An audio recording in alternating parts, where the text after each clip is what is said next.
Migrantes y refugiados, del cual nos va a hablar José Luis, desde su puesto como en el secretariado de la Conferencia Episcopal Española, pero yo creo que es bueno destacar que en este tema estamos unidos y trabajando a nivel estatal e incluso también a nivel local, ¿no? Lo que es Cáritas, Confer, Justicia y Paz, el secretariado de Migraciones de la Conferencia Episcopal, porque el tema es tan hondo y de tal calado que evidentemente no podemos estar por separado, ¿no? Sino que tenemos que trabajar conjunto y unido. Además, en nuestra diócesis de Zamora, pues por ser una realidad pequeña, el secretario de Migraciones está unido a Cáritas. No hay una realidad distinta, sino que es Cáritas quien lleva a cabo también esta tarea de trabajo con migrantes y quien está potenciando y animando toda la campaña, todo lo que tiene que ver con el tema de refugiados. Y también en nuestra diócesis, pues a lo largo de ya estos años, hemos trabajado de forma conjunta pues las realidades que existen en la diócesis, no todas las que he dicho antes, pero sí Cáritas, Manos Unidas, Confer y también la Delegación de Misiones. Hemos estado y seguimos trabajando juntos en este ámbito de los migrantes, de los refugiados. Por eso el motivo de mi presencia no es otro que el enmarcar dentro de este contexto pues lo que tenemos que hacer y lo que estamos haciendo como Iglesia en este mundo y en este campo tan preocupante, pero tan apasionante también, de todos los hermanos nuestros que están sufriendo pues, lo que es la migración, lo que es el tener que salir de sus países, de sus lugares de origen, escapando del hambre, de la guerra y de tantas y tantas situaciones. Pues nada más, darle la bienvenida a José Luis y agradecer a la Cofradía de la Virgen de la Saleta, que son los que han tenido la iniciativa de traer a Zamora a José Luis, pero que también bueno, pues lo han querido hacer en el contexto de lo que estamos todos juntos trabajando y luchando por esta realidad de la migración. Muchas gracias, Toño. A continuación paso a presentarles, aunque es conocido para muchos de ustedes, a José Luis Pinilla. José Luis Pinilla Martín es natural de Toro, es jesuita desde 1969 y fue ordenado sacerdote en 1978. Realizó el bienio de Filosofía y la licenciatura de Teología en la Universidad Pontificia de Comillas. Es también asistente social y director de ejercicios espirituales. Comenzó su labor pastoral y social en La Cabrera, León. Más tarde, completando sus estudios, trabajó en Madrid como asistente social, donde atendió a jóvenes en riesgo de exclusión en el barrio de La Ventilla y colaboró también en la parroquia de San Francisco Javier. Su labor pastoral y social está muy ligada a las migraciones. En la actualidad, y desde 2008, es el director del secretariado de la Comisión de Migraciones de la Conferencia Episcopal Española. Además, colabora con diferentes medios de comunicación nacionales. Confiesa añorar el aire oxigenado y limpio de Toro y alberga el deseo de seguir intentando acompañar a los fugitivos de la vida imposible, respirando y soñando, dice, como las mariposas que vuelan en los libres caminos del aire, pero acompañar los caminos del éxodo humano, que por cierto no son nada libres. Hoy José Luis nos hablará de migrantes y refugiados, como profundo conocedor de este importante fenómeno, haciendo como Luis Cernuda en aquel «Recuérdalo tú y recuérdalo a otros», porque dentro de unos años muchos se habrán olvidado de las penalidades migratorias de estos días en la mayor tragedia humanitaria y sobre todo política tras la Segunda Guerra Mundial. José Luis, muchas gracias por tu presencia, por tu testimonio y tu generosidad. Te escuchamos. Bueno, pues muchas gracias, querido Javier, a la Asociación La Saleta, y muchísimas gracias también a Toño, porque así se me hace más cercano, del que aprendimos en Toro muchas cosas, sobre todo en esa dedicación desde Cáritas, lo mismo que ahora apoya este acto, cuando con un buen trío de sacerdotes allí estuvieron trabajando, con Timo, con Luismi, etcétera, ¿no? Además, particularmente, le debo muchas cosas también y, entre otras cosas, también le escuché un pregón de la Semana Santa en Toro, ¿verdad? Hace 2 años, me parece, ¿no? Que era indicio un poquito pues, de las cosas que yo voy a intentar también transmitiros. Esa sensibilidad a partir de una experiencia humana y religiosa que provoca en unos acontecimientos tan identificadores con nuestro pueblo como es la Semana Santa en Zamora, en Toro, en tantos sitios, ¿no? No me voy a circunscribir lógicamente a la dimensión religiosa de este fenómeno, pero no quiero obviarla, evidentemente. Traicionaría incluso mi conciencia si así lo hiciera, y desde luego con muchísima más razón en estos tiempos que nos está tocando vivir del bendito Papa Francisco, que tal impulso está generando con el fenómeno de las migraciones y de los refugiados, porque él mismo es un inmigrante. Cuando nombran al Papa Francisco, era arzobispo cardenal en Buenos Aires, claro, empezaron a llamar los medios, bueno, José Luis, ¿y qué tiene que ver este Papa con las migraciones?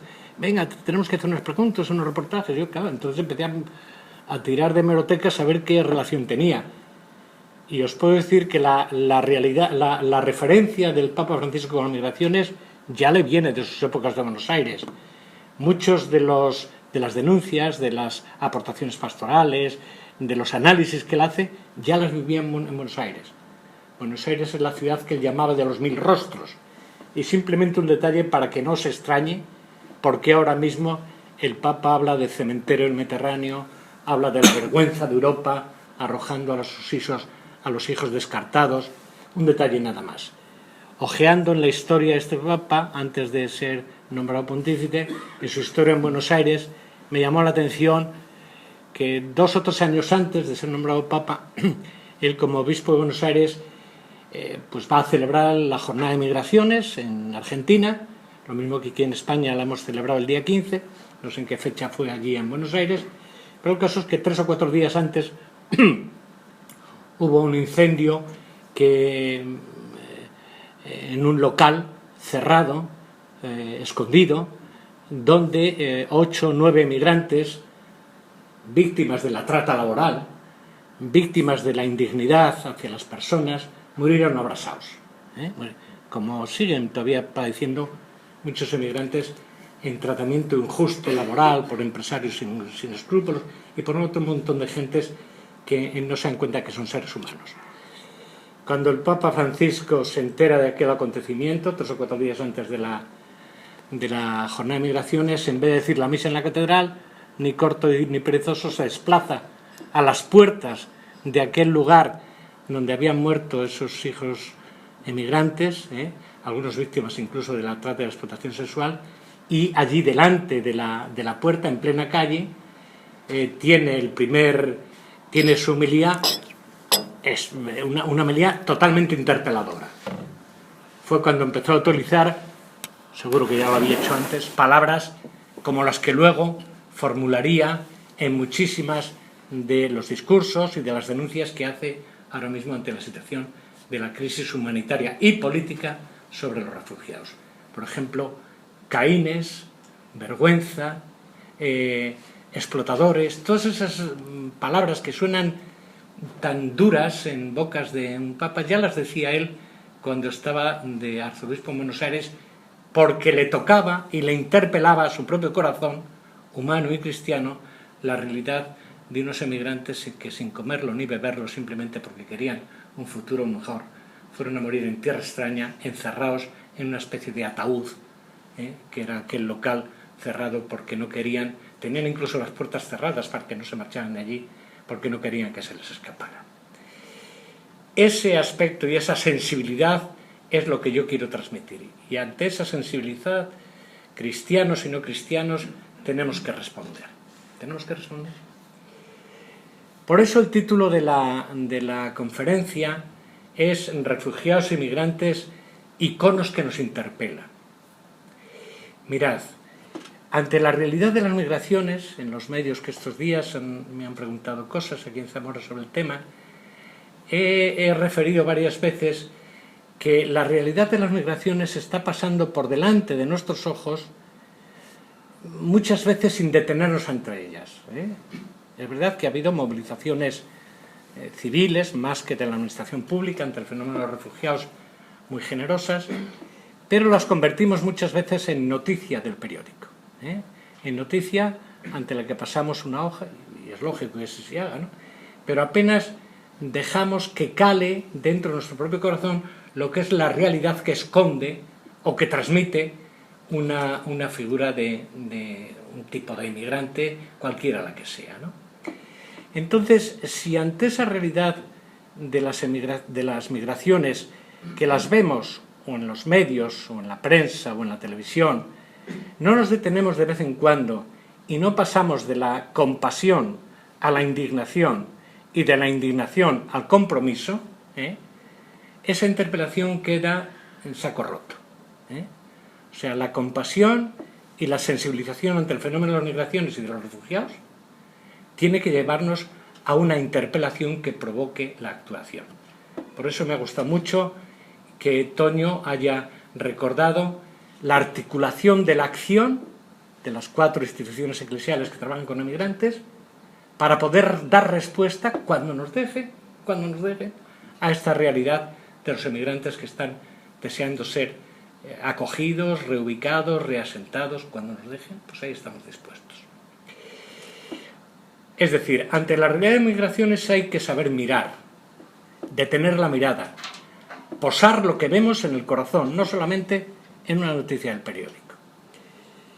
Y ya que me ha invitado yo creo que tan inmerecidamente por mi parte, la Asociación de la Saleta, una asociación dedicada a la devoción a la Virgen, dentro del concepto de Semana Santa también, quisiera aludir precisamente a este detalle de cómo yo vengo también de una ciudad como Toro, donde la Semana Santa se vive muy a fondo, lo mismo que en Zamora se vive a tope, y siempre me ha impresionado cómo ante el paso de las imágenes, la Saleta no procesiona, pero otras sí, la gente musita en silencio una oración, porque el silencio se convierte en oración en estas calles, y no se dedica solo a mirar, sino que quiere que la imagen le mire. Eso es importante. Hace poco he estado con un familiar mío, hablando con su padre, yo le preguntaba, ¿cuál es la imagen que más te gusta de la Semana Santa de Zamora? Y me dijo, el Cristo de las Injurias, porque hay que mirarlo desde abajo, y cuando tú te colocas desde abajo mirando al Cristo de las Injurias, parece que es el que te está mirando. Eso es importante. Dejarse mirar, no solamente ver, sino dejarse mirar. En esa clave es en la que quiero transmitir la primera parte de mi intervención. En la importancia de mirar las cosas en serio, no superficial y banalmente. Cáritas sabe muy bien taladrar la realidad para ver qué esconde la periferia que se ve por fuera.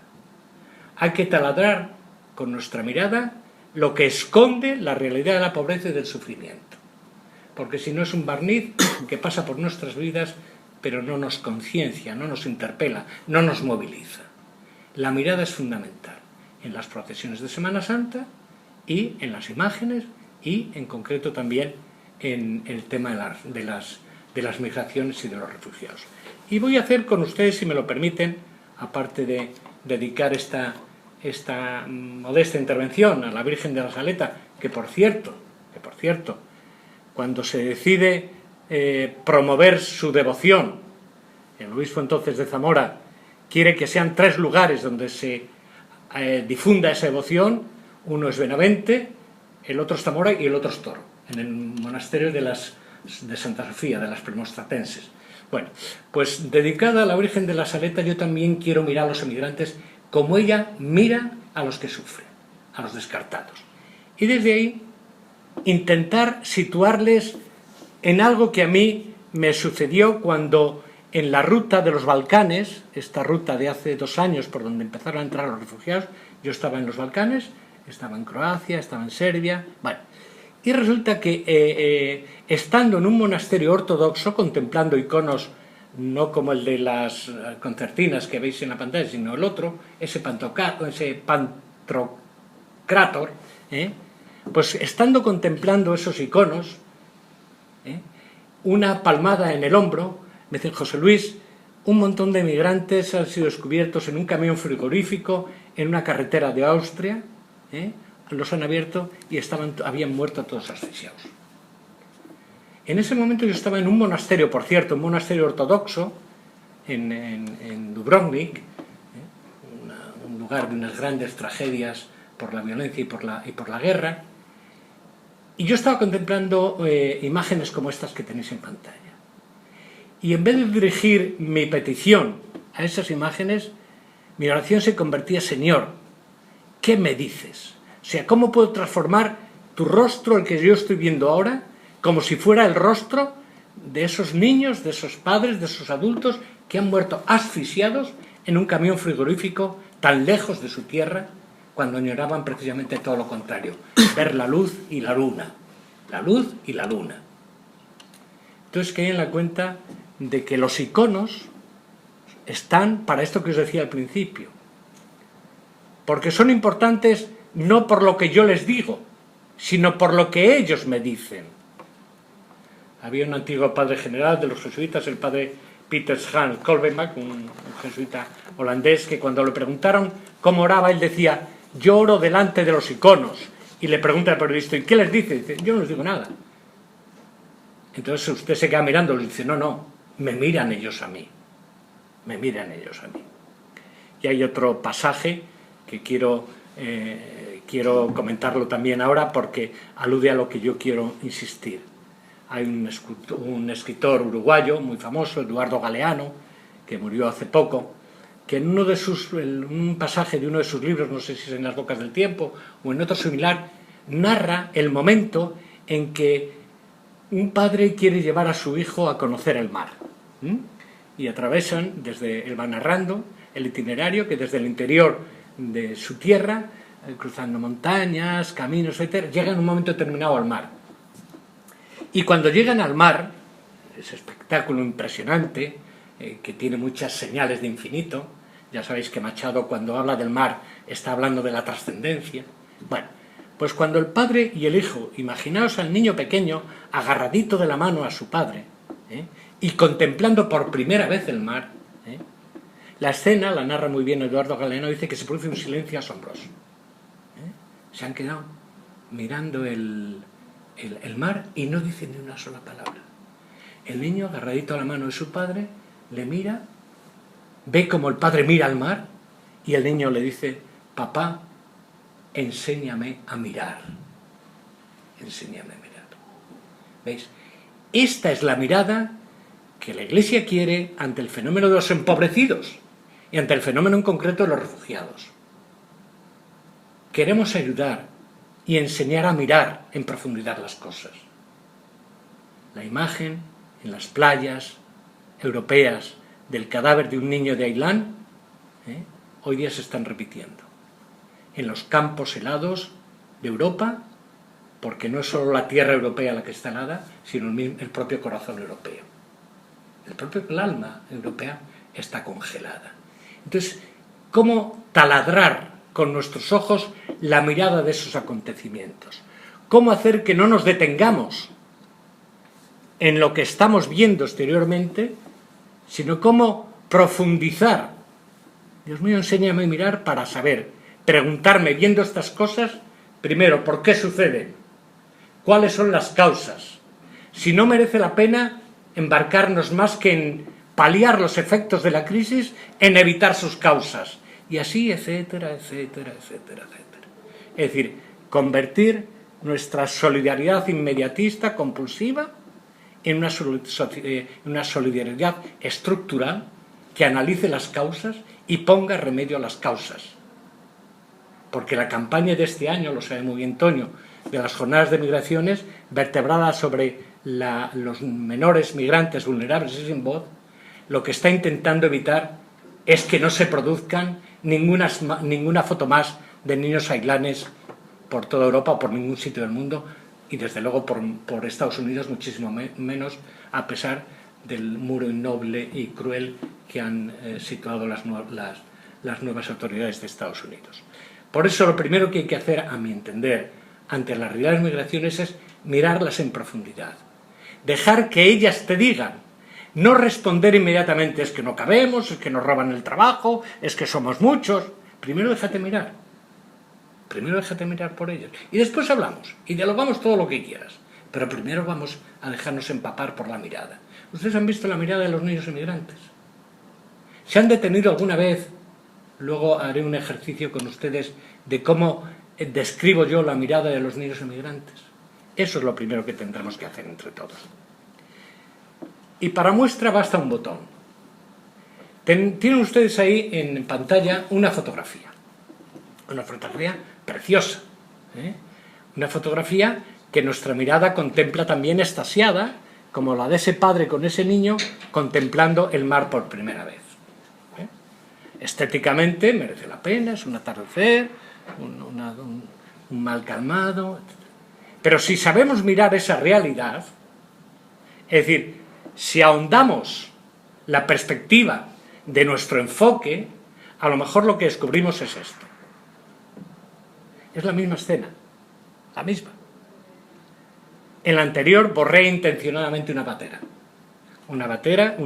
con un montón de inmigrantes, una patera desechable como todas, donde un montón de inmigrantes hacinados quieren aspirar a un mundo mejor porque han dejado atrás la guerra y el hambre.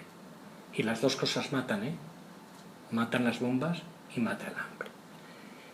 Si nos detenemos en la profundidad de la mirada de lo que nos rodea, podemos detectar incluso cosas que no vemos. Esas realidades que muchas veces tratan de disimularlas como si fueran simplemente crisis humanitaria. Y no es solo crisis humanitaria. La realidad de los refugiados y los inmigrantes, si queremos que nos interpelen, y si las miramos a fondo, son realidades de una crisis que va más allá del humanitario, porque son crisis provocadas por decisiones políticas, por decisiones humanas. Yo puedo escoger o una opción o otra. Una produce unos efectos y otra produce otros. Yo puedo poner en primer plano de mi actuación o los descartados o los no descartados. Puedo buscar, como quiere el Papa Francisco, una cultura del encuentro o una postura del alejamiento. ¿Veis? Mirar hacia el fondo de las cosas, saber mirar, y más cuando se trata de seres humanos con cargas de profundidad, estas propias realidades, nos pueden llevar a cuestionarnos muchas cosas, de nuestro propio estilo de vida, de nuestro trabajo en red con otras instituciones. Una vez que ya he introducido esta intención que quiero que abordemos entre todos respecto a las miradas de las migraciones, y al hilo un poco también de la invitación que me han hecho los de la Saleta, decir que hace un año y medio yo tuve la posibilidad de ver con un familiar mío una procesión de aquí de Semana Santa en Zamora. Fue el miércoles santo, en la procesión del silencio. Bueno, y entonces yo, por aquellas fechas más o menos, el Papa Francisco decía: quien quiera tocar las llagas de los pobres, que quiera tocar las llagas de Cristo, que toque las llagas de los pobres. Yo veía después por las iglesias de Zamora y por las hermosas iglesias de Toro también, cómo mucha gente se acerca a tocar las imágenes del Cristo del sepulcro o el Cristo de las injurias de Toro, y las acarician, ¿no? O en Semanas o en Navidades, cómo nos acercamos devotamente, y está muy bien hacerlo, a besar las imágenes de Cristo. Cuando el Papa Francisco nos está diciendo, y yo lo recordaba entonces en esa Semana Santa, que quien quiera tocar, besar a Cristo, que toque y bese las llagas de los pobres, nos está diciendo algo muy, muy importante.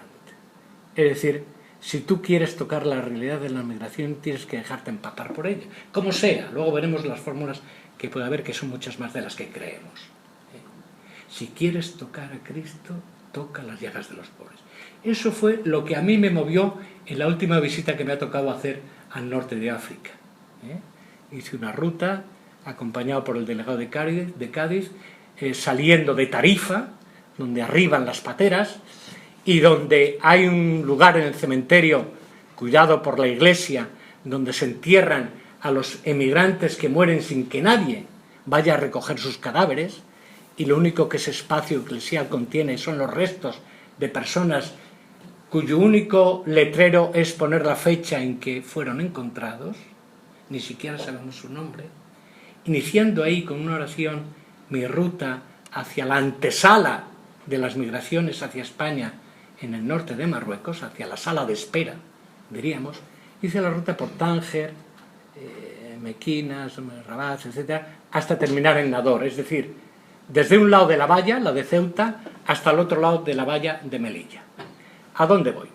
Iniciamos en Tánger con mi amigo y un gran referente de las migraciones, que es el arzobispo Santiago Agrelo, en el convento de franciscanos, y nos fuimos hasta Nador.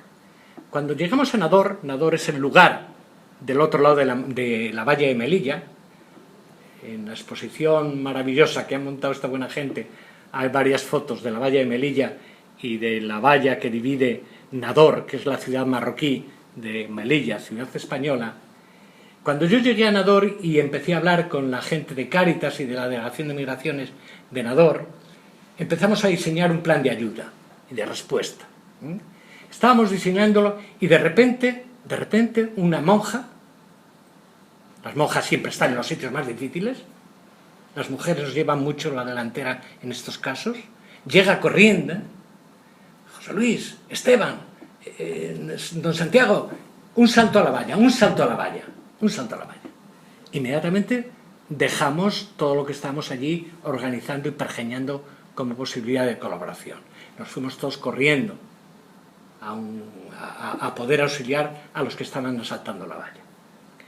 Cuando yo voy a subir al coche, me dice el encargado, que está ahí, no sé, el encargado o la monja: no, José Luis, tú no, tú quédate aquí tranquilamente, que ya vamos nosotros. Bueno, será porque me ven gordo, o me ven inexperto, o me ven que yo allí voy a sobrar. Digo: no te preocupes, yo me quedo aquí y no me permite. No te enfades, es que no vas, porque si tú vienes, tu puesto no lo podrá ocupar un emigrante al que tenemos que llevar al hospital. Digo: bueno, si es por eso me quedo. Total, que me quedo en un pequeño hospitalillo que tiene allí la misión, recogiendo a todos los heridos y machacados por las fuerzas auxiliares marroquíes que están intentando saltar la valla y que los han bajado haciendo jirones sus piernas y su corazón y su alma. Bueno, llega el primero y yo lo único que puedo hacer es ofrecerle mi hombro, que se apoye en mí, y poquito a poco lo voy acercando hacia una pequeña cama donde él pueda respirar y donde pueda estar tranquilo y se sienta querido.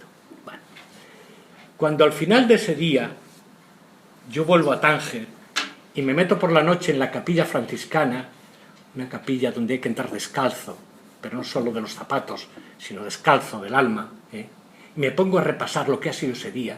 La imagen de ese migrante apoyado en mi hombro es la primera que me bombardea una y otra vez la memoria de ese día. Y entonces, mirando al crucificado y dejándome mirar por él, preguntándole lo que Ignacio de Loyola quiere que preguntemos: ¿qué he hecho por Cristo? ¿Qué hago por Cristo? ¿Qué debo hacer por Cristo? En aquel momento entendí por qué estaba yo allí. Porque aquel emigrante me había traído.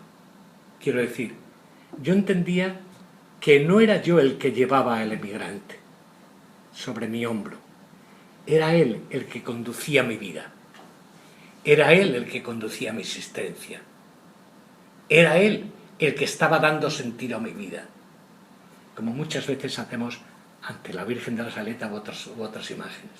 Son ellos los que dan sentido a nuestras vidas cuando vemos la profundidad de las cosas. Yo he ido a besar las llagas de Cristo en los pobres y me he encontrado que han sido ellos los que están conduciendo mi vida. Tener esto como referencia desde el punto de vista del Evangelio, desde el punto de vista de la Iglesia, es fundamental para entender por qué después se movilizan creyentes y no creyentes para dar una respuesta ante la crueldad, el sufrimiento de estos hermanos nuestros que ni siquiera tienen derecho a un trocito de pan o un trocito de paz. Saber mirar, saber ver el rondón de las cosas, saber qué es lo que mueve mi existencia, saber qué movilizan mis energías, por qué me muevo, por qué actúo. Por eso hablo de iconos. Hablo de iconos que nos interpelan y que no son simplemente cuadros o noticias de las primeras páginas de los periódicos. Son interpelaciones profundas a la conciencia de la fértil y desarrollada Europa, que perdiendo su esencia como acogedora y defensora de los derechos humanos, está rompiendo su identidad, troceándose, malgastándose en egoísmos inútiles y dejando que a la puerta de su casa, sin acordarse de lo que Europa sufrió en momentos similares, a muchos hijos que tienen derecho a tierra, pan y libertad, como quiere el Papa Francisco. Traigo esta imagen que tienen ahí delante porque es otro de los iconos que me interpelan. Pero la traigo no solo por la mirada de ese niño, me cautiva la mirada, ya no hace falta que se lo diga más veces, ¿verdad? Me cautiva la mirada. Pero la traigo sobre todo por la imagen de muchísimos salvavidas que tienen en esa barcaza. Tuve la suerte de colaborar con una ONG muy reconocida, que es la ONG Proactiva Arms, que es una ONG que alquiló barcos para ir a rescatar gentes en Lesbos, etc. Y estos me pidieron, José Luis, mira a ver si puedes, en un momento determinado, un momento en el cual nosotros podamos saludar al Papa. Bueno, hicimos nuestras gestiones y resulta que tuvimos la posibilidad de que Campos, que es uno de los jefes de esta organización, que ha salvado montones de gente, montones, pues pudiera saludar al Papa, y lo único que hizo fue, aparte de contarle un poquito lo que hacían, fue entregarle un salvavidas, como estos rojos que veis ahí, como estos rojos. Y dice, mire, Santidad, este es el salvavidas de un niño que murió ahogado y que nosotros no pudimos salvarlos. Se lo entrego a usted porque sé que está en buenas manos. Son iconos que nos interpelan. Son realidades que van más allá del puro plástico y del puro color anaranjado o rojo que detectan estas imágenes. ¿Qué hay detrás de todo esto? Detrás de un salvavidas como este está también la imagen, el icono de aquella mujer migrante que cuando es rescatada en las playas de Lesbos viene agarradita a un salvavidas. No llevaba nadie, nada más llevaba en su pecho un salvavidas como estos que tienen ahí, y cuando intentabas retirarle, decir, venga, que te vamos a poner una manta, no, déjenle que es mi hijo. Déjenle que es mi hijo. No había nadie, nada más un salvavidas. Estas son las historias que hay detrás. Estas son las historias que la interpelación, estas son las historias que nos interpelan nuestra propia conciencia y que nos hacen detectar muchísimas cosas. En el mensaje de la campaña de este año hemos intentado transmitir muchas miradas similares a estas. No sé cómo voy de tiempo, qué desastre, parezco un cura hablando, madre mía. ¿Cómo vamos de tiempo, Javier? Bien. ¿Cuánto me queda? Si quieres, 20 minutos. Vale, muy bien, estupendo. Entonces me salto un cierto análisis que tenía previsto hacerles sobre la regla de migraciones, que es el análisis que hace la Iglesia Española, donde muy brevemente les digo que el emigrante lo vemos en una doble mirada. O lo vemos como excluido, y si no que se lo pregunten a Cáritas, y es verdad. O lo vemos también, o lo podemos ver como alguien que viene a enriquecer nuestra propia sociedad. Las dos miradas deberían ser combinadas.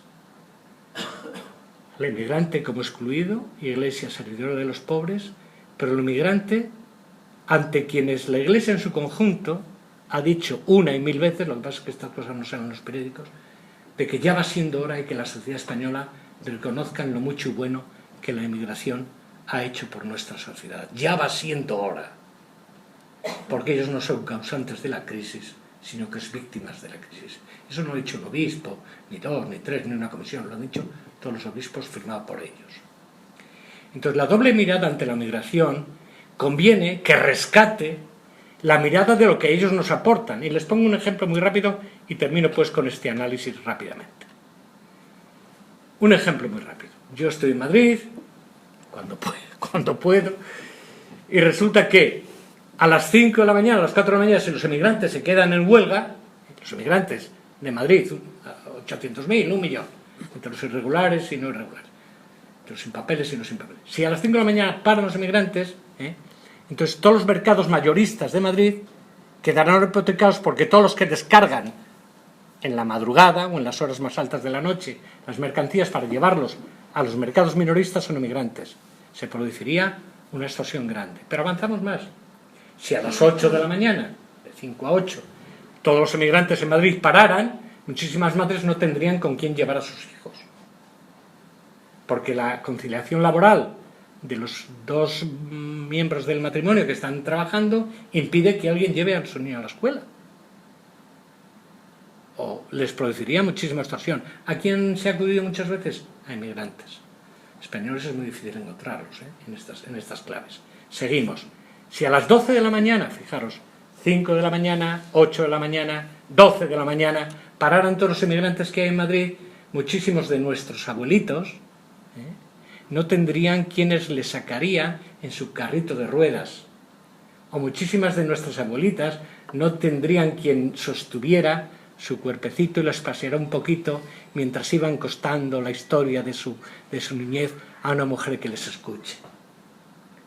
Si a las 3 de la tarde pararan los emigrantes, muchísimas de las obras de infraestructuras más duras que hay en la realidad de nuestras carreteras, de nuestras obras, etcétera, quedarían paradas también. Y así, etcétera, etcétera, etcétera. Por lo tanto, no solamente desde el punto de vista económico, que también, ya va siendo hora de que caigamos en la cuenta de lo que enriquece, por no decir, es que no tengo tiempo de hacer análisis sociológicos ni económicos al respecto, pero por lo menos quiero que caigan en la cuenta. Decía mi obispo, el presidente de la Comisión Episcopal de Migración, Santiriaco, meramente decía una frase para mí simbólica.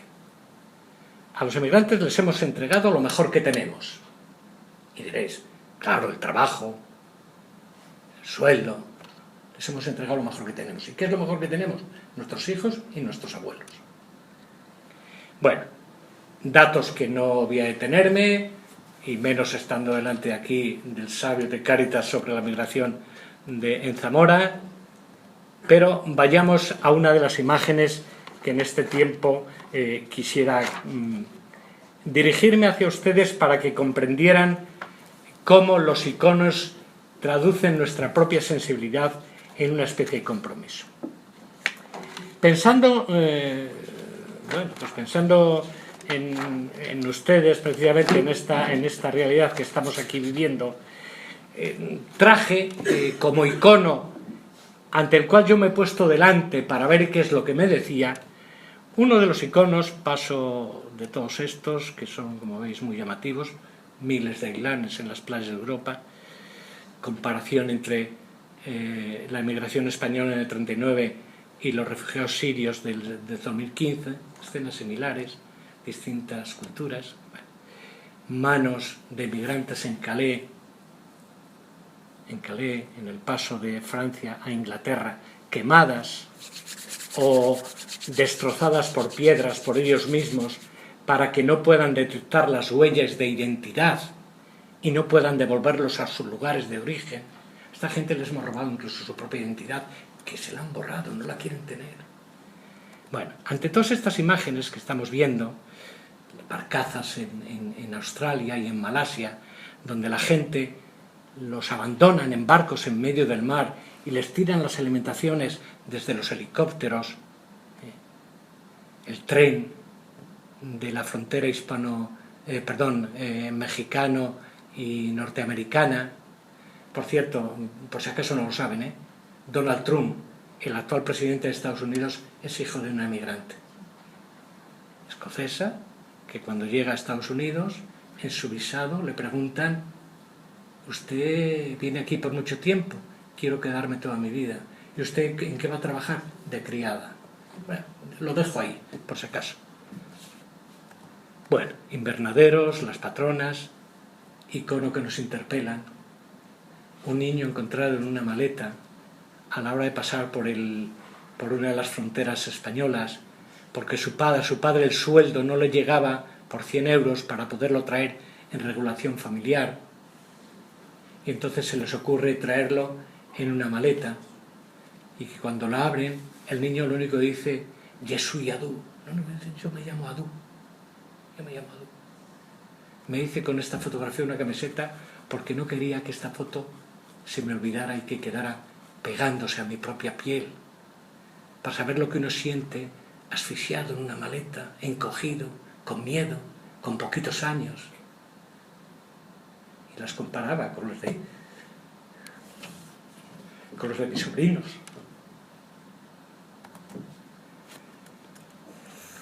Imágenes como estas, iconos que nos interpelan. Quiero detenerme para último porque de este lado de la valla también sigue habiendo sueños? En esta imagen que tienen ahí, que es justamente el cartel de la jornada de este año de las migraciones. Pensando en ustedes, hice este artículo, que después me lo han publicado, dije, bueno, vamos a aprovechar la posibilidad que voy a ir a Zamora para escribir una cosita a propósito de la imagen de la jornada de los emigrantes de este año. Lo titulé Dreamers, en inglés soñadores. Lo leo detenidamente para que vean cómo intento. Muchas veces yo me canso y digo, pero de vez en cuando intento reflejar mi experiencia, dejando que me miren niños como estos y trasladando en las letras lo que la emoción y la interpelación y la indignación me provocan. Ante esta imagen escribí lo siguiente para ustedes. Algo de las muchas cosas que nos preocupan estos días es que el nuevo presidente de USA cumpla su promesa de derogar un programa de acción especial que Obama había creado en el 2012 para frenar la deportación de 800.000 jóvenes que llegaron al país siendo niños. Obama hizo un programa para mantenerlos por lo menos durante todo el tiempo de sus estudios para que pudieran encontrar un trabajo. Esos niños, entonces, y jóvenes, son conocidos como los soñadores. Estos ahora mismo se pueden quedar en tierra de nadie o pueden ser devueltos a su país si Donald Trump lleva a cabo sus planes en política de migración. Protegidos de las garras de la deportación, a este proyecto los 800.000 jóvenes, muchos de los cuales pudieron adquirir proyectos de trabajo, se puede venir simplemente con la firma de un hombre. Bueno, estos soñadores pueden ver cómo la protección se hace añicos. Con motivo de la Jornada Mundial de Migraciones de la Iglesia Española, los niños migrantes vulnerables y sin voz provocaron en muchos la sensibilidad ante su vulnerabilidad extrema y recuperaron su voz, aunque fuera con otros acentos o por medio de palabras adultas. Qué difícil es hacerse cargo también de que estos niños son soñadores, tienen sus sueños. Y así se lo expliqué a unos seminaristas con los que estuve hablando hace poco. Los niños migrantes tienen sus sueños, tienen sus sueños, como tú y como yo. Para poner rostro, el cartel de esta jornada, que tienen en pantalla, refleja la mirada de dos niños en medio de una tierra devastada por la violencia. Este es el origen de las migraciones. La guerra y el hambre, como os decía antes, tanto una como otra, matan. Detengámonos. Y hago para ustedes la lectura de lo que me dice este icono. Los tenéis ahí. El niño no se atreve a mirar a la cámara. Necesita sacar fuera la realidad de sus ojos. En su vida nos deja ver a nosotros, como espectadores. Nos deja y nos transparenta y nos habla con su dolor. Ese niño me habla del dolor. ¿Qué atrocidades no habrá visto? ¿Qué desgarros y pérdidas no habrá padecido? El paisaje de una ciudad devastada, donde no queda ni un alma, nos está poniendo sobre aviso. Campos de refugiados bombardeados, hospitales bombardeados. Y ni siquiera cuando llegan aquí les decimos por qué vienen. Tras la desolación está el incontable padecimiento de tantos. Su rostro apenas está esbozando como una mueca de un sollozo silencioso y vulnerable. Quizás se me ocurre decir, de vez en cuando me dan estas locuras poéticas, porque este niño estaba soñando con un mundo de mariposas y de ruiseñores, y nosotros se los estamos robando. En contraste, la niña, tocada con un pañuelo, tapa su boca y es así, esa mira directamente a la cámara. Su mirada, que ahora nos compromete, es un clamor. Habéis roto mis sueños, parece que está diciendo, sin acritud. Una provocación de los hermanos más pequeños, porque hemos invadido, perdonadme otra vez, aunque parezca melifluo, hemos invadido su mundo de azúcar y de viento, y tienen derecho a que ese mundo dulce y libre se les devuelva. una urgencia de respuesta, aunque sea insignificante, incluso impotente. Sus ojos fijos en los nuestros son un imperativo imprescindible, inaplazable. Ahora nos damos cuenta que hay en esos ojos una infinita belleza que antes no habíamos visto, porque no habíamos posado nuestra mirada en la de ellos. Es verdad, qué diferencia. Cuando estaba en aquellos lugares de los volcanes que os decía al principio, a los policías que gaseaban a los emigrantes en las concertinas, les decían: no miréis a los ojos a los refugiados que llegan, no les miréis. Qué fuerte tiene la mirada, ¿verdad? Ahora nos damos cuenta de que esa mirada tiene dolor, pero tiene derecho a la belleza.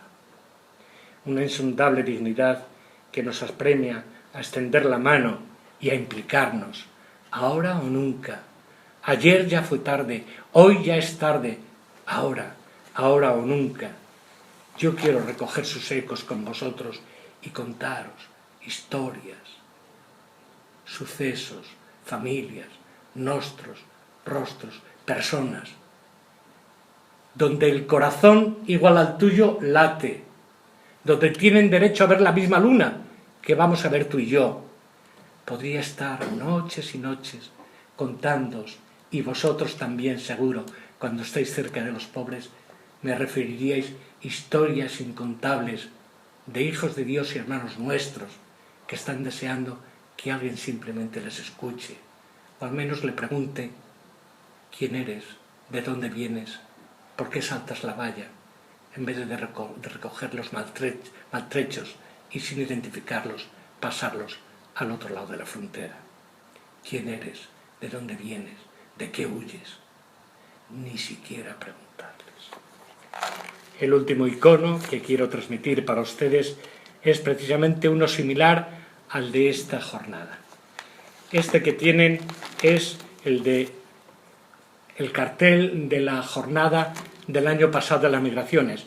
Lo tienen también en la exposición que ha hecho La Saleta, que por cierto, que no se me olvide decirlo, es una exposición que no se ha limitado solamente a poner los carteles de migrantes, sino que lo han hecho muy intencionadamente, significativamente, poniéndolos colgados sobre vallas y sobre verjas, incluso entrelazados con concertinas, como queriendo provocar, incluso adornados en las peanas de los santos con maletas de migrantes. Bueno, pues este cartel, que lo tienen, como digo, en la exposición, es el cartel que la Conferencia Episcopal ofreció el año pasado también con motivo de la campaña de las migraciones. Y es el que, para terminar, quiero devolvérselo también con lo que yo hago, porque si yo les digo a ustedes: déjense papar por la mirada de los emigrantes, y yo no lo hago, pues me he lavado las manos. No, yo quiero mojarme con ustedes y decirles lo que siento ante imágenes como estas. También lo tengo escrito. El autobús está arrancando. Empiezan a distribuir a los refugiados, en este caso que están llegando a Berlín. La madre, que viene de lejos, al final del día, medio duerme mirando a su hija. Miren cómo mira la madre a su hija. Ella está empezando a soñar un futuro mejor para ella. Un voluntario ve arrancar el autobús. No puede detenerlo. Grita alguna palabra de apoyo. Con eso está llamando la atención de aquella niña, de aquella pequeña refugiada. La pequeña simplemente le mira. Otra vez la mirada. Quizás algunas palabras de diálogos ininteligibles, o quizás es que la pequeña simplemente quiere jugar. Es una niña. Provoca la atención de ese transeúnte. Un voluntario anónimo de una de tantas mareas blancas que respondieron desde la sociedad civil a la crisis de los refugiados, porque ha sido muy vergonzosa la gestión mezquina y ruin de muchas administraciones públicas ante la crisis humanitaria de migrantes y refugiados. Ay. El hombre apenas tiene un segundo mientras el autobús va cogiendo velocidad. Y entonces dibuja con sus manos, como ven, el corazón de la misericordia y de la ternura, que está atravesado por la dimensión de la justicia. Ambos sonríen, se han mirado en la noche. Más noche si cabe para los refugiados, que añoran la luna de su tierra. Y aunque el destino sea incierto, por lo menos para la niña, y no tanto para el europeo, incierto, en un momento fugaz se han visto sorprendidos por un encuentro. No ha sucedido ni la indiferencia ni el silencio, que son precisamente las puertas que abren el camino a la complicidad ante tanta tragedia que consideramos simplemente que es cosa de los otros. Papa Francisco Dixit. Esto es frase de Francisco. Eso es cosa de otros. Evitemos esto. Continúo. Para ir terminando. Este es el riesgo. Ver como espectadores a los muertos, por ahogamiento en las bodegas de los barcos o en los camiones frigoríficos, como les decía al principio. Ese es el riesgo. Ver como muertos a los que viven errantes, o ver como espectadores lo que el Papa y los obispos españoles dicen, las penurias, las violaciones, los naufragios, de grandes o pequeñas dimensiones, porque siempre son tragedias cuando se pierde tan solo una vida. Una sola vida perdida. Como la del migrante errante por los caminos de Europa, que abrazado a su niño han tenido a bien la Asociación de la Saleta poner como campaña de anuncio de esta conferencia. Lo cierto es que esta imagen es una de las que más llevo clavada en mi corazón. Expresa la realidad del que huye y la realidad del que acoge. Para mí es la imagen de la ternura que nos falta ante el reto de las migraciones. No es solamente cuestión de análisis políticos, sociológicos o políticos. Hay que poner el corazón a la hora de tocarnos con la realidad del sufrimiento. Porque estamos hartos de tanta violencia.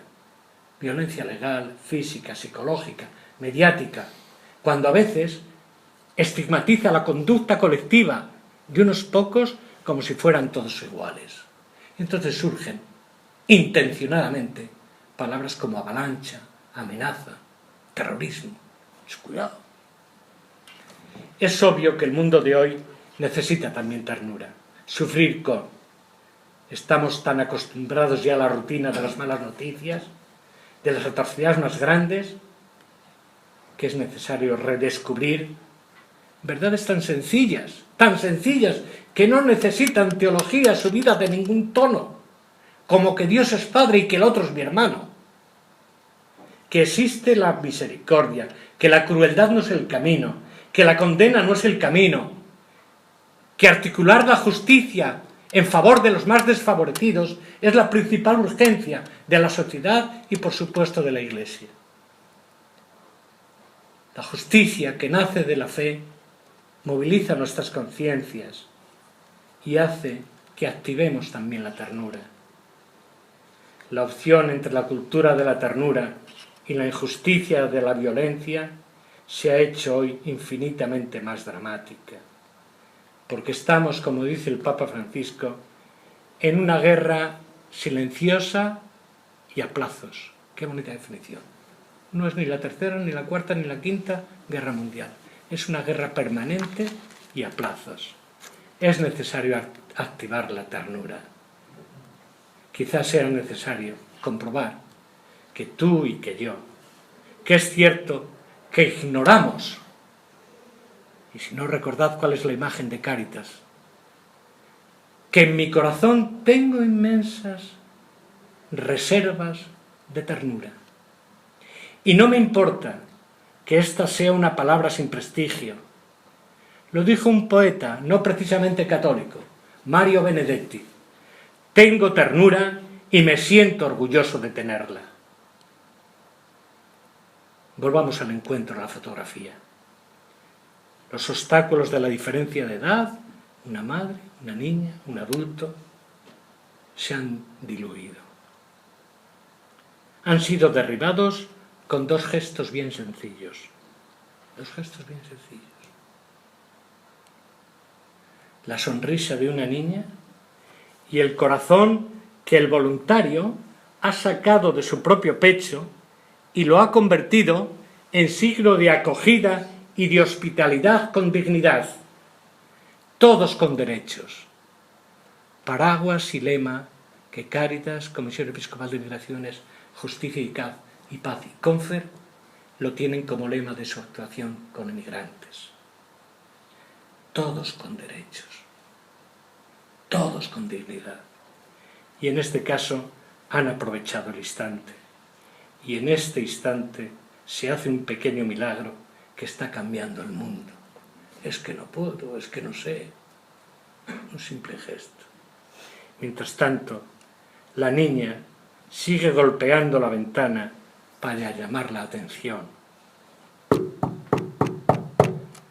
No es solo para ese anónimo transeúnte que está paseando a su lado aquel día. Sigue llamando por el cristal, y esta llamada, queridos paisanos y amigos, es una llamada para ti y para mí. Muchas gracias.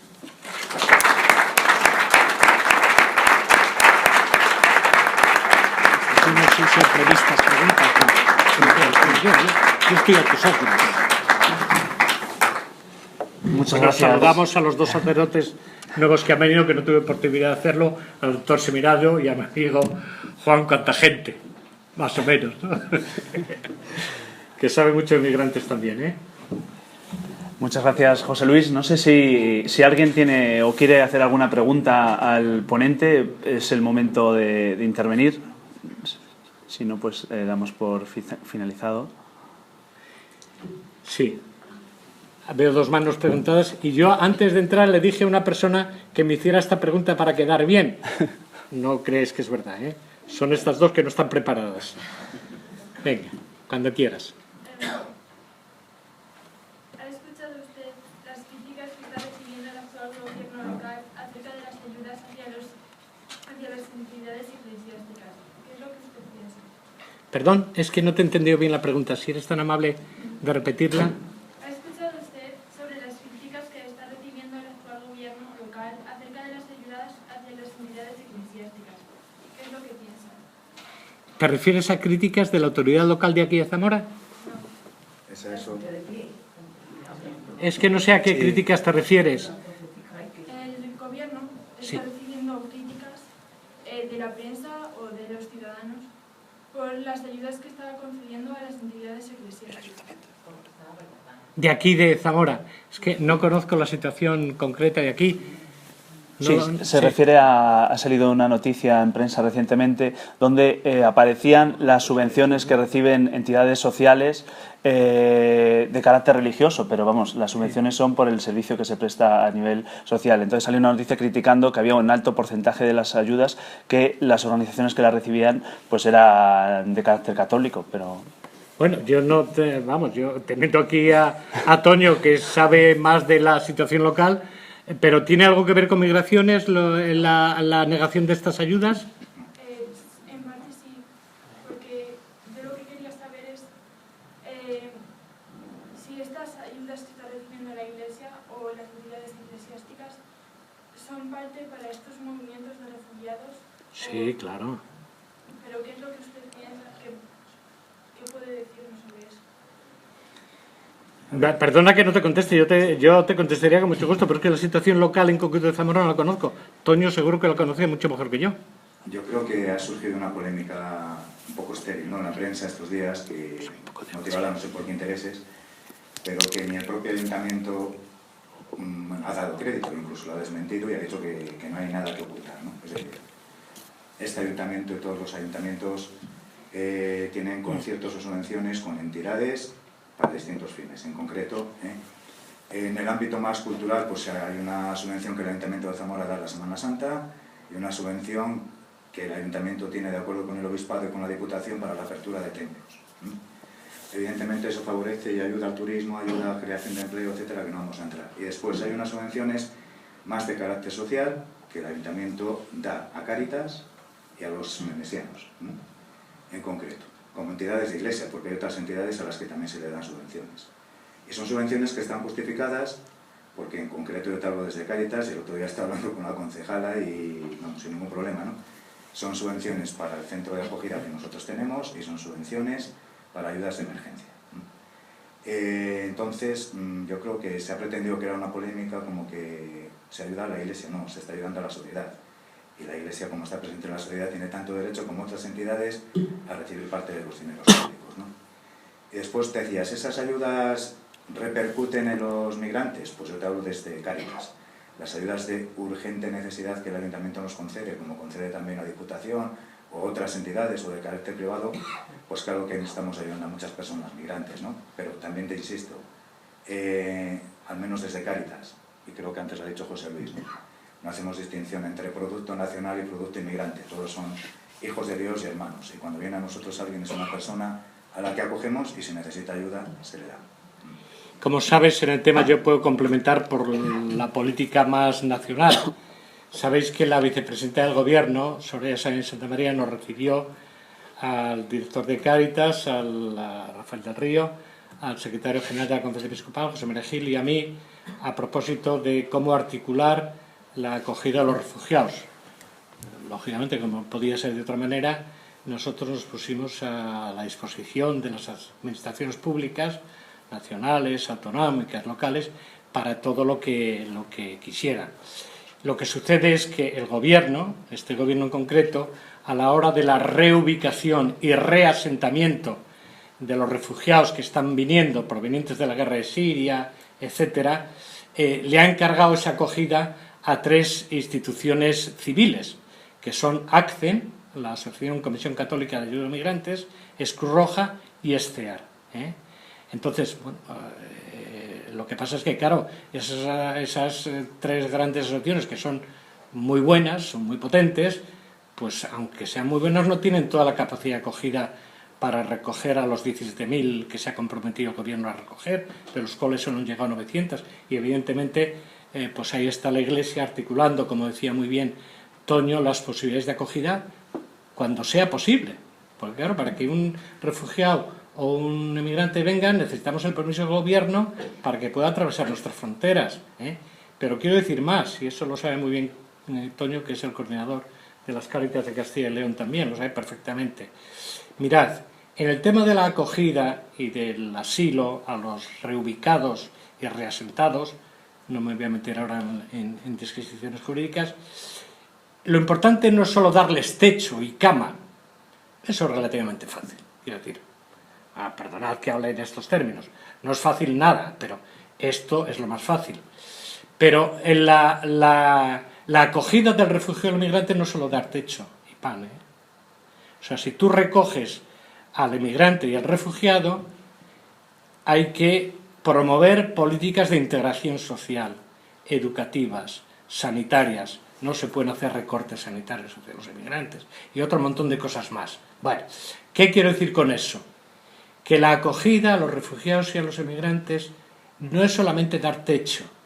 Y cuando terminen esos proyectos, que no, tú lo sabrás mejor, que si no estoy mal enterado, son proyectos como mucho a 2 años, es decir, una persona que llega aquí 18 meses. Pues a los 18 meses, la ayuda que Europa da, que esa es otra, ¿qué hacemos con los inmigrantes? ¿A qué puertas crees tú que van a llamar esos inmigrantes donde no les pidan papeles y puedan ser acogidos una vez que se ha terminado la reubicación y mandarlos a su país? Efectivamente, esa es una respuesta. Hay otras respuestas. Sí, eso es una respuesta. Por eso los países principales de alrededor de Siria y de Jordania son los que más refugiados tienen en su propio territorio y tienen una renta per cápita muchísimo menor que la que tiene la española. Y el mayor campo de refugiados, como usted sabe probablemente, está en África, no está en Europa. En África tienen un campo de refugiados donde están recogiendo 800 refugiados por día. Esos son de su país. Jordania, con una renta per cápita 3 veces menor que España.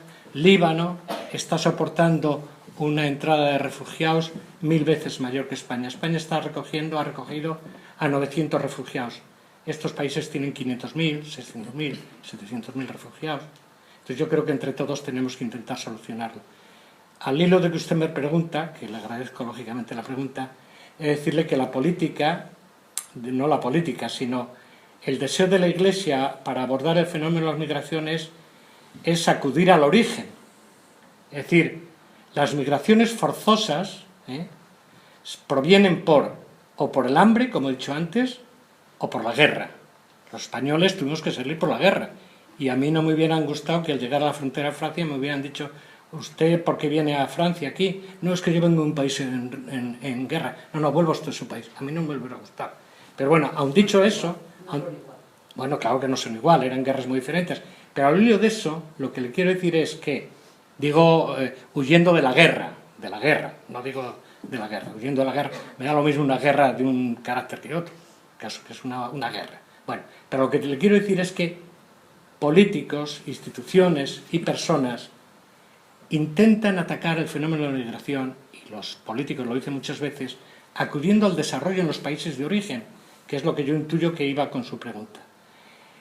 Las migraciones forzosas se evitarían si el desarrollo en los países de origen fuera elevado y no tuvieran que salir obligatoriamente, porque esos no salen por su propio gusto, salen porque están bombardeando campos de refugiados, están bombardeando hospitales, están matando a gente. Termino. ¿Cuál es la política europea respecto al desarrollo en los países de origen?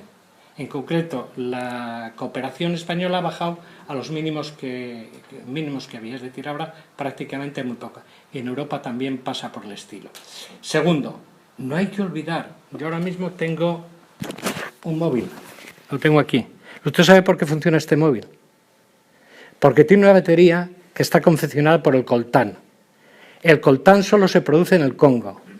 Y para que esta batería pueda llegar a mí, los países occidentales, europeos, norteamericanos y del norte, provocan la esclavitud de montones de gente del Congo, le sacan las materias primas que nosotros utilizamos y ellos se quedan con una única posibilidad: tener que salir de sus países. Yo estoy con usted, hay que arreglar la situación en origen, pero no nos aprovechemos de esa situación. Y usted lo sabe muy bien, como Occidente ha esquilmado a los países del sur, y todos ellos en tierras desertizadas, destrozadas, etcétera, han tenido que buscar otras situaciones. Por lo tanto, estoy con usted en el tema que hay que ir al origen, pero el origen está en el desarrollo. Sí.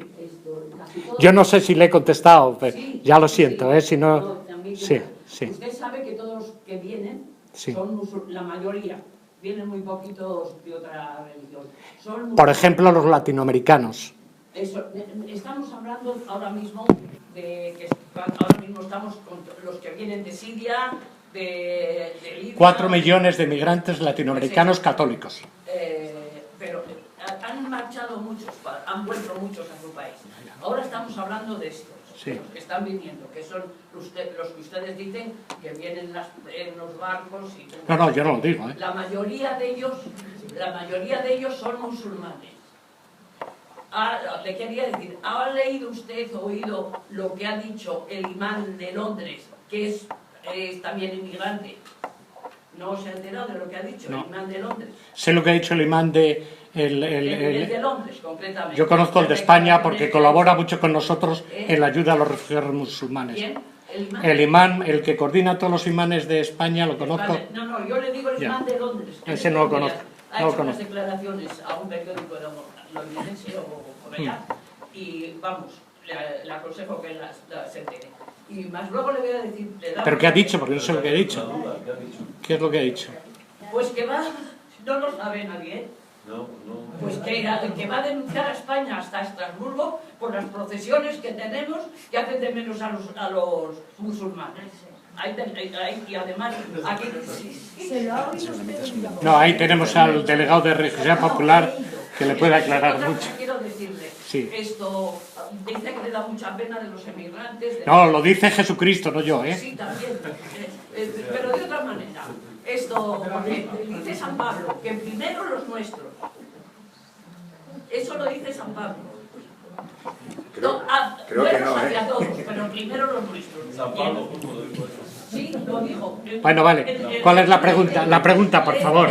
La pregunta, por favor. Sí, esto, usted sabe sabe que los que están en las concertinas de ahí abajo subidos, a nuestros policías y guardias civiles les orinan encima, les escupen encima, están cumpliendo con su deber y les tiran piedras. A mí me da más pena de nuestra policía y de esto, porque cumplen con su deber. Porque usted sabe que muchas veces vienen a cantar. Aquella niña de 16 años que pasó las concertinas porque sabía jugar al fútbol y se vino a jugar al fútbol. También hay que estar... La Iglesia me gusta que sea justa y sensible, no sensiblera. Vale. Gracias, muchas gracias. Había otra pregunta por aquí. Javier. Lo único que voy a preguntarle si ve algo de luz en un futuro inmediato o a medio plazo ante esta, porque yo el futuro ahora lo veo bastante negro, solo hay que ver estas políticas que está aplicando Trump, que al final se reducen en ese America First, ¿no? América primero nosotros, esa intolerancia o ese miedo... Bueno, yo te puedo decir, yo he estado hace poco en Malta con el secretario general de la Organización Internacional de Migraciones y hacía más o menos las previsiones que tú haces, y que voy a decir que en esta España tan católica, tenemos el índice de natalidad más bajo del mundo, con lo cual tienen que venir inmigrantes para trabajar, porque tan católicos somos que tenemos el índice de natalidad más bajo del mundo. Por eso tenemos que venir inmigrantes. Bueno, Pero musulmanes no. Hombre, evidentemente, claro. Entre otras cosas, bueno, entonces a lo que le digo, las perspectivas de futuro van por esta clave. Si queremos sostener la sociedad de bienestar que tenemos hasta ahora, tras la superación de la crisis, como el índice de natalidad está bajo mínimo, está en una cota grandísima, es decir, y cada vez la edad es muchísimo mayor, es decir, la gente vive más tiempo. Para mantener la sociedad que tenemos, vamos a tener que necesitando mano de obra. Musulmanes trabajando en los invernaderos de Almería porque los españoles no quieren ir, musulmanes trabajando en las carreteras y en nuestros edificios porque los españoles no quieren ir, musulmanes trabajando de barrenderos porque los españoles no quieren estar. Entonces vamos a necesitar una mano de obra si queremos mantener nuestra sociedad de bienestar. ¿Qué quiere decir esto? O gestionamos entre todos, la interculturalidad que ya está aquí, o la manejamos bien, o si no, no hay futuro. Cuando los españoles fueron a Alemania fueron para quedarse, y se quedaron. Y gestionaron un modelo de interculturalidad muy bonito. Yo soy testigo, porque me toca visitar las capellanías católicas de atención a migrantes de habla hispana, y sé lo que están haciendo. Pero en el tema del futuro, la forma es gestionar entre todos, como dice el Papa, de cualquier religión, raza y condición, para que la interculturalidad sea posible, porque para el Papa y para mí, cualquier persona es hijo de Dios, tenga la religión que tenga.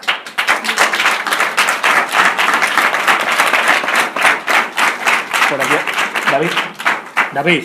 Yo simplemente, además, que ahora con el tema de las tecnologías siempre es perfecto, porque todas estas cosas que se dicen en las charlas tienes menos de 10 segundos para buscar la noticia. Y bueno, como me imaginaba, evidentemente, la noticia a la que se nombra aparece solo en tres periódicos, en tres digitales, los tres digitales con claro contenido xenófobo y racista, que son muy conocidos en ambientes pues, del racismo y de la xenofobia española, y además es una noticia que viene repitiéndose cíclicamente. Aparecen noticias del 2014, aparecen en el 2015, aparecen en el 2016 y aparecerá en la Cuaresma del 2017, probablemente para crear todo esto. Y con esto me gustaría unir la pregunta de qué influencia crees que están teniendo los medios de comunicación, en este caso, por ejemplo, pues para que le dediquemos tan solo 5 segundos a hablar del asunto en una charla aquí, y cómo nos están, en cierto modo, porque esto es una incitación al odio y a ver las diferencias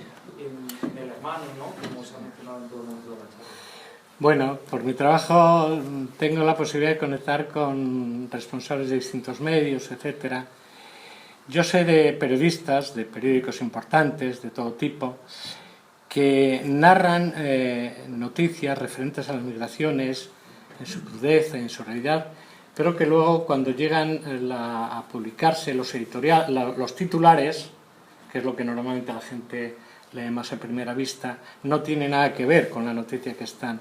Entonces empiezan los calificativos, que sea avalancha, que sea amenaza, cuando lo que están narrando en esa historia es la historia de una mujer que para saltar la valla iba con su niño a la espalda, se cayó y el niño le sirve de colchón, con lo cual el niño muere pero la madre no.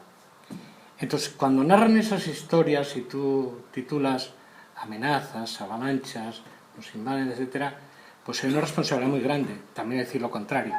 Hay muchísimos medios, muchísimas gentes que están trabajando e informando sobre el ámbito migratorio, que a veces son las únicas voces que están denunciando situaciones de injusticia, y muchos medios que lo que hacen es poner palabra evangélica, aunque no digan que son católicos, pero ponen palabra evangélica ante la realidad del sufrimiento de mis hermanos. Hay de todo, hay de todo. Pero yo creo que los medios tienen una labor imprescindible, lo dicen los papas, lo dice la misma Iglesia, es decir, transmitir la verdad del sufrimiento de nuestros hermanos, no son hermanos míos, son hermanos tuyos, de aquel, son mis hermanos. Transmitir el sufrimiento a esta gente es imprescindible, sean medios católicos, no católicos, o lo que sea, es por pura humanidad. A mí sí me preocupa este tema de las redes sociales, ahora pensándolo, porque es muy preocupante, claro, que un imán de una mezquita, en este caso, diga esta chorrada, es de la misma manera que si hoy en esta sala alguien coge algunas de las palabras que se han pronunciado, las saca y las publica pues en un campo de refugiados y dirán, no, los españoles están todos locos, los españoles vienen a por nosotros y mirad lo que piensan los españoles de nosotros, ¿no? Y al final es un problema de redes sociales, es un problema de que un loco, como supongo que lo ocurrirá en todos los aspectos de la vida, lanza un mensaje que se difunde a velocidad de la pólvora. Él lo lanza porque sabe que se van a difundir y quien lo difunden saben que con eso sacan un rédito de todo. Sí, por lo tanto, lo que tú estás diciendo muy bien, reflejando una realidad que actual tenemos, no es tanto el problema respecto a temas concretos, sino la problemática de la comunicación que hoy tenemos en redes, que es prácticamente imposible de controlar y que la están controlando por nosotros. Eso es evidente, ¿no? Y por lo tanto, lo mismo que puede un imán decir una barbaridad, yo te puedo decir que he hablado con Jaime Tatari, que es el presidente de las Comunidades Islámicas de España, y que bueno, se relaciona con el cardenal Cañizares, se relaciona con el don Ricardo Blázquez, que acude a la conferencia episcopal. ¿Por qué? Porque a unos y a otros lo que nos interesa es el sufrimiento de estos, ¿no? Y a esos nunca le he oído yo ninguna frase agresiva hacia la Iglesia, ¿no? Es decir, hay de todo. Puede haber un bestia que diga una bobada, pero también yo he estado viviendo en países musulmanes, y el respeto que a veces se hace en algunos países musulmanes hacia la religión católica, ya lo quisiera yo también en algunos países llamados católicos. No digo que tenga que ser así, pero digo que hay que ser mucho más comprensivos con la realidad. Yo intentaría no guiarme por frases sueltas. Pero Mira. el señor Cañizares, usted sabe que dijo, esto también lo leería, que entre el trigo podría venir cizaña, y se desbordaron con ello, pusieron y al final se demostró. ¿Leyó lo que dijo al día siguiente? Perdón por esas declaraciones, dijo. Porque lo achucharon. Claro, lo achucharon. Mire usted, ¿sabe cuál? ¿Sabe? No, antes, no, bueno, eso, bueno. ¿Alguna intervención más? Sí, por ahí. Solamente quería hacer un inciso. Las migraciones, inmigrantes e inmigrantes, seguramente siempre habrá, ¿no? Sí. La gran diferencia ahora ha sido que ha afectado de lleno a Europa. Claro. A lo que abstractamente... Lo que nos hemos enterado ahora aquí, porque las migraciones en América Latina son tan crudas como estas. Sí, vale. Sí, perdona. Sí, las redes sociales es porque afecta a Europa y cómo los diferentes países europeos están haciendo frente a eso que ahora parece que es tan gravoso, que siempre ha existido incluso en menor cantidad. Y por lo que han hecho. Sí. Entonces, la cuestión, usted lo ha comentado muchas veces refiriéndose a Europa de manera abstracta, como Europa. Sí. ¿No será que tal vez desde las instituciones religiosas, en este caso católicas, que tiene que incidir también en que ellas tienen su visión de Europa de alguna manera, no tanto de Cáritas España, que en realidad es Cáritas Europa, o la Conferencia Episcopal Española, que en realidad está dentro del Consejo de Conferencias Episcopales Europeas. Veo que conoces bien la terminología, ¿eh? Sí, es decir, que es que ha parecido que faltaba ese punto, porque hablabas de lo local de España y enseguida ibas al Papa. Y a Europa también, sí. El punto intermedio en el cual se hablaba de Europa faltaba, ¿no? Sí, estoy de acuerdo, no puedo tocar todo, pero confirmo lo que tú dices. Es decir, lo digo porque precisamente lo que se va viendo, sobre todo en Europa, es que los estados-nación quieren encerrarse en sí mismos, y en eso de alguna manera la Iglesia Católica tiene que dar su respuesta, que ya existe. Lo único que parece que no es conocida por la gente. La gente no conoce Cáritas Europa, no conoce el Consejo de Conferencias Episcopales. No, eso es verdad, lo que uno no puede tocar todo. He hablado algo, si no recuerdo mal, cuando hablaba de los populismos, de los populismos de determinadas naciones donde ponen las concertinas, que no son solo en España, sino que son en Hungría, son en Polonia, etcétera. He hablado de esto, de las policías europeas que gasean, etcétera. Pero voy a decir una cosa más. Has hablado de Cáritas Internacional, de Cáritas España, has hablado de la CCE, de los Consejos de Conferencias Episcopales Europeas. Ellas denunciaron públicamente, todas las iglesias europeas católicas, el acuerdo de la Unión Europea con Turquía, del reasentamiento de refugiados, sin identificación de los mismos. Este es un dato que no he dado, pero que conviene saberse. Ante la postura de las devoluciones de gente que sufre y gente que está muriendo en esas situaciones hacia los campos de refugiados de Turquía, se produjo un acuerdo entre la UE y Turquía, que fue denunciado por todas las iglesias europeas. Y es verdad que no me he extendido mucho a la realidad europea. Tendría que hacerse un poco más de énfasis. No, nada más decirte que el último icono donde me he detenido más ha sido en explicar la reacción ante un refugiado en el corazón de Europa, en Berlín, con un voluntario que expresó el corazón. Lo traje un poco como símbolo de esta realidad europea que estamos subiendo, pero tiene razón en que no hablamos más de España que de Europa, pero el icono final era puramente europeo. Solo le digo, ayer por la tarde estaba en una reunión en Madrid donde soy este tema, y por decirte, ¿no? Es decir, Cáritas evidentemente a nivel de Europa está haciendo medidas de presión, como ha dicho antes Cáritas y la Iglesia en general, ¿no? Ante las instituciones europeas. Prácticamente son de las pocas voces críticas que hay con la política de inmigración y refugio. Así es. Lo está denunciando constantemente desde la oficina que hay en Bruselas, pero no solo nos quedamos en la denuncia, ¿no? Yo creo que es importante saber que Cáritas Europa, que está integrada por todas las Cáritas de todos los países que formamos Europa, ahora mismo están trabajando muy seriamente en Serbia, en Croacia, en Grecia. Por ejemplo, Serbia y Grecia son países mayoritariamente ortodoxos, donde la Cáritas Iglesia Católica es muy pequeñita, y sin embargo, la iniciativa que están teniendo con refugiados es tremendo, ¿no? Y eso está apoyado por todas las Cáritas europeas, también Cáritas Española, ¿no?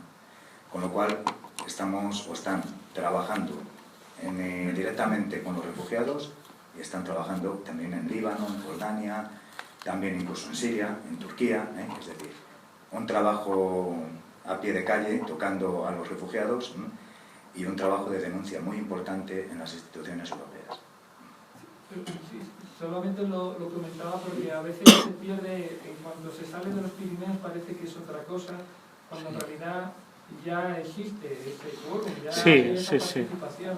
Lo único que a nivel ciudadano parece que se desconoce muchas veces. Sí, hay una cosa importante ahí, y tú lo sabes, la política en España está muy condicionada por las políticas europeas. Cuando se hablan de medidas españolas hay que pensar que están muy condicionadas por la política europea. Y si hablo de España estoy hablando de Europa. Yo tenía una pregunta. Javi, a ver. Yo quería agradecer la ponencia de hoy, me ha resultado maravillosa y me quedo muy... Yo personalmente, yo creo que todos nos quedamos muy tranquilos al saber que la Iglesia Española tiene una persona con su talante y su sensibilidad hacia el otro, ¿no? Me parece que es un acierto que justamente en el lugar justo esté la persona indicada. Y para mí hoy es una satisfacción saber de primera mano que nuestra voz es una persona como usted, ¿no? Porque yo siento, ¿no?, que como iglesia tenemos mucho que decir, pero a veces el parroquiano, ¿no?, en nuestra ciudad de Zamora, que estamos perdidos del mundo, simplemente pues eso, trasladarle nuestro apoyo y nuestro agradecimiento y nuestra oración para que siga siendo voz de los sin voz ahí donde trabajo.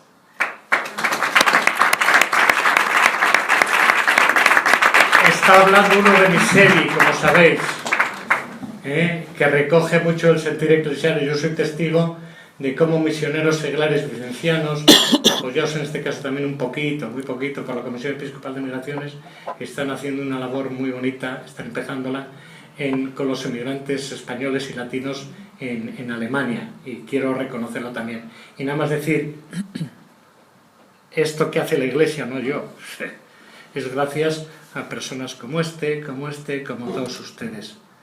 Yo lo único que hago es intentar dar voz. Muchas gracias.